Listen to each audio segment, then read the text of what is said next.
Hello guys, magandang morning. Happy Wednesday morning. In the morning. Ayan guys, may naano ako ding so parang basketball court na ginibunong mga pamangkin ko. Ayan guys. Ita guys, na-amaze ako. Alangkawon siya. Ayan, dati kaya didi siya. Yan, nakabutang, medyo tama lang so height. Nga naano ako, yan guys, kalangkaw. Ang purpose pala nindasan, para po daw, hindi daw, para kulambitayan sa amun. Kulambitayan, ibig sabihin, lambitinan. Ayan guys, lambitinan. Ayan, kalangkaw, pirang ano yan, dupa. Siguro kan mga 1 or 2, 3, 4.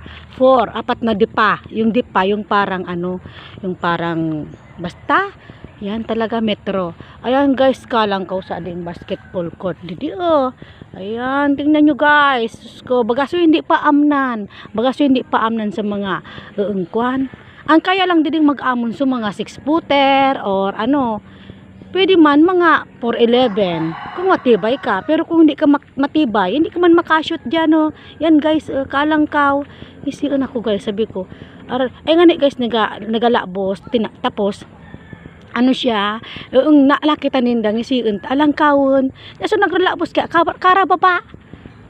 Kaya isiun sindata, alangkawon daw, adiing, ginibong, puro basketball, Ayan guys.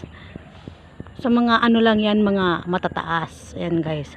Kung matibay ka daw, mababa ka, okay ka diri. Ayan guys, for today's video, basketball court na dapat lang sa mga aralangkawon pa-shoot. Ayan guys, for today's video, mainit na morning.